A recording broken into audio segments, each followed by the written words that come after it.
তা সবাই কেমন আছেন? আমি কিন্তু খুব ভালো আছি। আজকে আমি একটা নতুন রেসিপি নিয়ে চলে এসেছি। রেসিপিটা হচ্ছে বিকালের স্ন্যাক্স।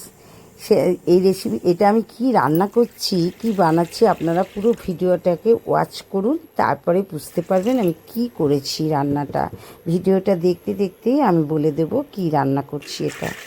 প্রথমে আমি সারা রাত ছোলাটাকে জলে ভিজিয়ে রেখেছি, পরিষ্কার করে ধুয়ে কড়াতে জল দিয়ে ওর মধ্যে একটু কাঁচা লঙ্কা, আলু একটা দিয়ে লবণ হলুদ দিয়ে আমি এটাকে সেদ্ধ বসাবো। সেদ্ধ হয়ে গেলে এটাকে নামিয়ে কড়াতে পেঁয়াজ কাঁচা লঙ্কা দিয়ে আমি এটাকে আবার সাঁতলে নেব। ভিডিওটি ভালো লাগলে অবশ্যই লাইক শেয়ার কমেন্ট করবেন। পুরো ভিডিওটাকেই ওয়াচ করুন, আমি এটা কি রান্না করেছি যেটা আপনাদের বলবো।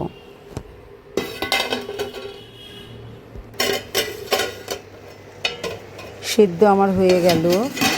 এবার আমি একটু আলুটাকে একটু দেখবো সেদ্ধ হয়েছে কিনা।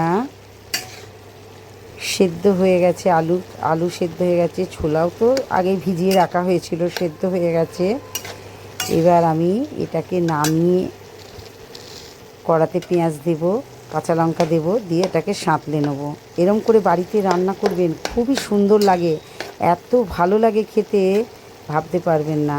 এটা হলো নুন ছোলা, এই রেসিপিটা হলো নুন ছোলা।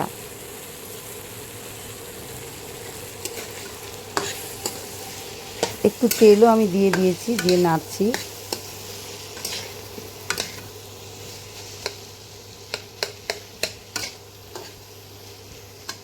এটা নামিয়ে আমি কড়াটা পরিষ্কার করে নিই, দিয়ে আবার ফিরে আসবো। ততক্ষণ দেখতে থাকুন।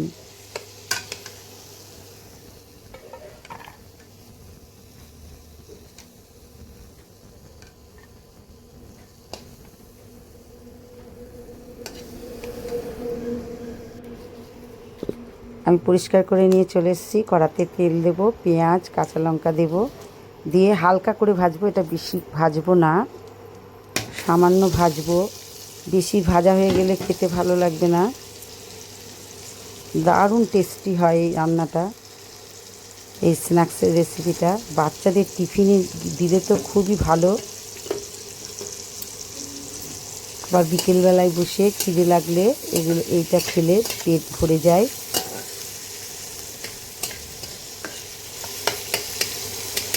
এদিকে লক্ষ্য রাখতে হবে, এটাতে লবণ কিন্তু কম দিতে হবে। নুন ছোলা নাম, কিন্তু লবণ কিন্তু হালকা রাখতে হবে, নাহলে টেস্ট পাওয়া যাবে না। হয়ে গেল, এবার ছোলাটা ছেড়ে দিয়ে একটু নাড়াচাড়া করে নামিয়ে নেব। ভিডিওটি ভালো লাগলে লাইক শেয়ার কমেন্ট করবেন। টাটা।